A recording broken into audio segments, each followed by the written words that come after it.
As you can see on the thumbnail, I've built pretty big quads, and in this video I'm going to go over my 5 favorite quad exercises. So the first one is basically the Smith machine squat. I prefer the Smith machine squat over the barbell squat because I have like more stability. It's more, I don't have to focus on stability or anything because it's like a fixed path. You just go up and down, and you're also forced to stay more upright. You can't like basically you can't like bend over when you're on the split machine squat. It's not possible because it's like a fixed path again. So your upper body just stays super straight. So I really like it. So I can really focus on my quads. And a simple thing that I do, a simple cue that I always use when doing the split machine squat, I place my feet forward a little bit. I push them forward a little bit because you can't do that on on the barbell squat because if you just step forward your feet, you're just gonna fall over. But on the split machine squat, you can kind of place your feet forward a little bit, like a few inches forward, and it allows you to get an even better stretch on your quads. Don't like go 20 inches forward with your feet. Of course not. It shouldn't be too crazy, but it should be. Don't place your. I wouldn't recommend you to place your feet exactly below the barbell. I wouldn't recommend you to do that because often it will encourage your back to round a little bit more because you can't kind of move your hips too much on the Smith machine. It will probably force you on the bottom of the movement to kind of round your back. That's not something you want. So I've always do it. I've always place my feet forward a little bit. No, not like a crazy amount, just a few inches, like 3 inches, something like that. A few centimeters, literally. And then I just go down as deep as I can, as deep as I possibly can, like hamstrings to calves level deep. Like I'm talking ass to grass, ass to heels, you could say. I always go as deep as I can. And the grind of that exercise is so good. Just to weigh up on the last few reps is such a grind, and I really enjoy it.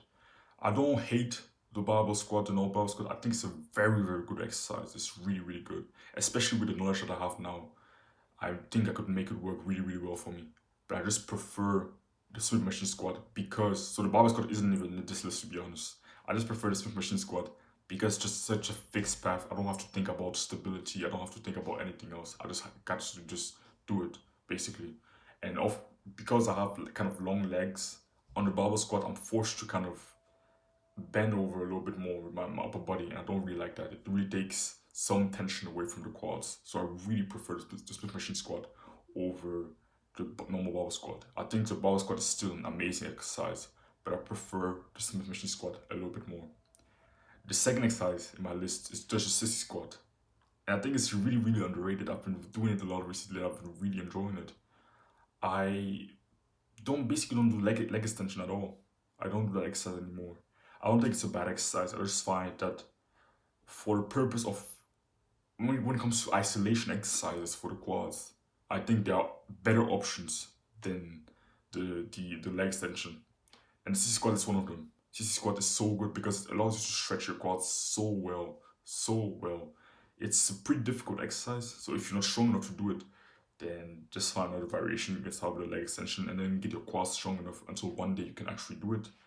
But it's just such a good exercise, especially if you really push your hips forward. Like when I do that, I always push my hips forward as far forward as I can, and I lean back with my upper body. I kind of aim to touch my heels with my upper back. So basically, this is what I haven't even explained how you perform the exercise. You stand there, you hold something for balance, and then you push your hips forward. And your goal is just to then push your knees down as far down as possible and also keep your hips kind of extended whilst getting your upper body kind of leaning back with your upper body. And it's really difficult. I can only do like a few reps of it. I can do, I think last session I did, on the first set I did 7 reps or 8 reps. I think yeah, 8 reps. So I'm getting stronger on it, and I'm kind of the only thing that I'm worried about is how am I gonna kind of progress in strength with when it comes to it. How am I gonna add weights? That's the problem.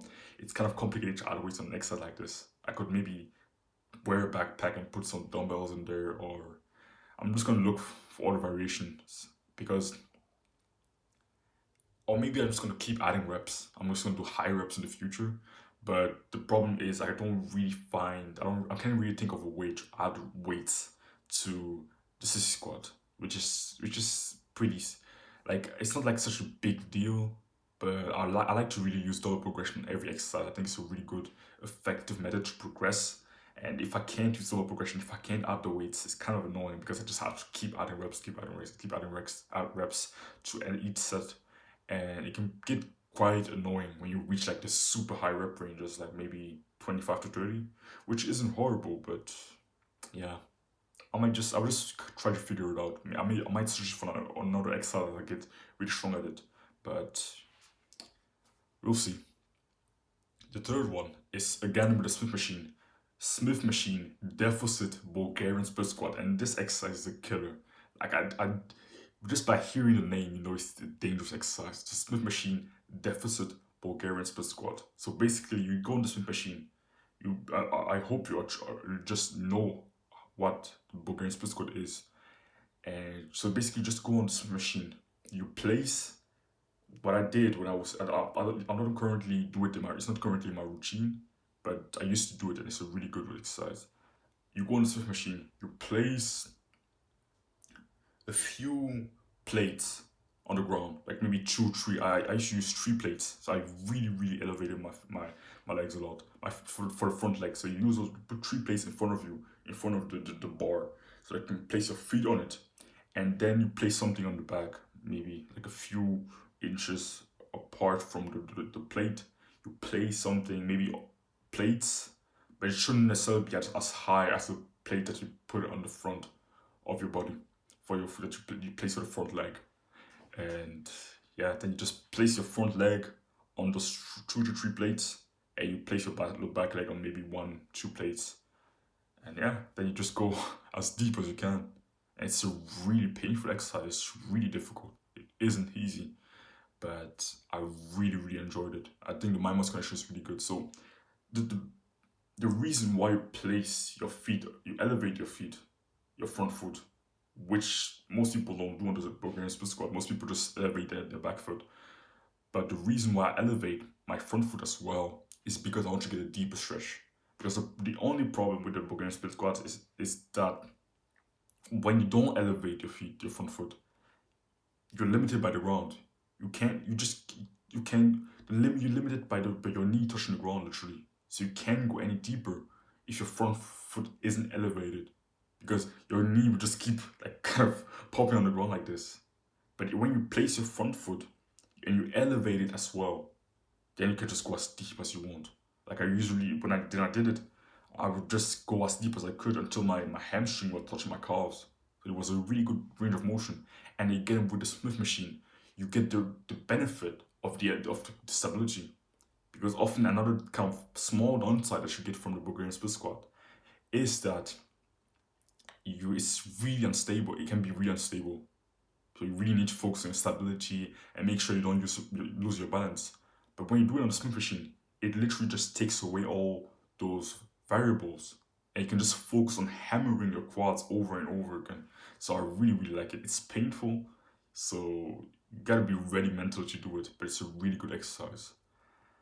And then the fourth one, reverse Nordic curls. It's another really difficult bodyweight exercise. So it's basically like the sissy squat. It's another isolation exercise for your quads, but it's so effective. And another thing, those two exercises, the reverse Nordic curl and the sissy squat, they kind of, when I started doing them, a few weeks or maybe a month or two after I started doing them, my knee pain completely went away. Completely. They made my knee stronger and more resilient. I used to have knee pain. When I sat for a long time, maybe when I was in the car or at an event, I would get knee pain just randomly.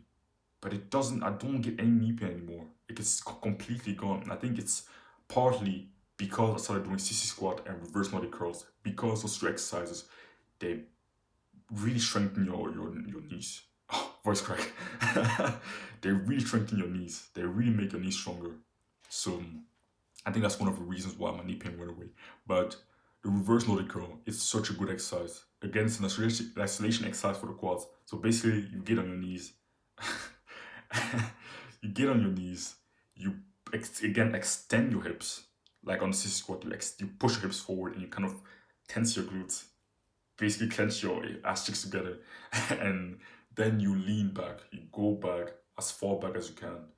I am now flexible enough. My quads have become flexible enough that I can go so far back until my upper back touches the ground, but just go as deep as you can possibly go, and then you just come back up.